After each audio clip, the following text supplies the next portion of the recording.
আসসালামু আলাইকুম। ভাই কেমন আছেন? আছি আলহামদুলিল্লাহ, ভালো আছি। অনেকদিন পর আপনাকে পাইলাম ভাই। সোনার হরিণ এখন আপনি।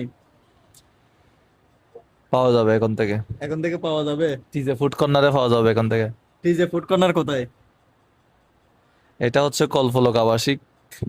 টাওয়ার টাওয়ার বললে সবাই দেখে দিবে এখানে। খাবারের মোড়ে। চট্টগ্রামের কলফলক আবাসিক। ভাই এখানে কি কি পাওয়া যাচ্ছে আপনি জানেন? না, আমি জানি না এখনো। এখানে পাওয়া যাচ্ছে অরিজিনাল মোষের দধি দিয়ে দই চিড়া। তারপর হচ্ছে যে বিভিন্ন কোল্ড ড্রিঙ্কস, জুস বার।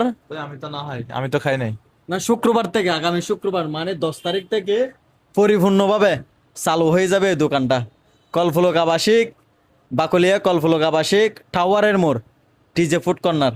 পাওয়া যাবে অরিজিনাল মোষের দধি, এবং আপনি কেজি চাইলেও নিতে পারবেন, আধা কেজি চাইলেও নিতে পারবেন, এমনি গ্লাসে বসে খাওয়ার জন্য আছে অ্যাভেলেবেল।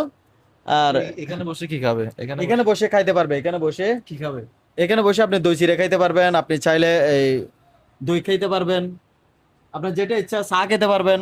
আপনার সব ধরনের চা আছে, আপনার ক্যালসিয়াম যেগুলো বলে এগুলো আছে, তারপরে দুধ চা আছে পাউডারের, লাল চা আছে মালটা দিয়ে, মানে সব পাওয়া যাবে শুক্রবার 10 তারিখ থেকে।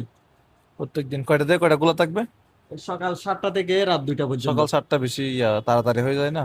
সকাল 7টা বলতে অনেকে অফিস আদালতে যায়, এই জন্য চাইছিলাম যে সকালবেলা এখানে দধি কি খেয়ে যাবে। এখানে তো রুটি বানাবেন না সকালে তো রুটি বানাইলে না 7টা, মানুষের 7টা বাজে দোকান খুলে।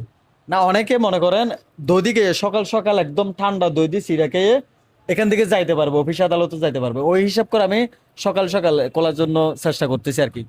রাত 2টা বলছি, যদি মানুষ থাকে, কাস্টমার থাকে, তাহলে যতক্ষণ থাকে ততক্ষণ রাখবো ইনশাল্লাহ। ইনশাল্লাহ।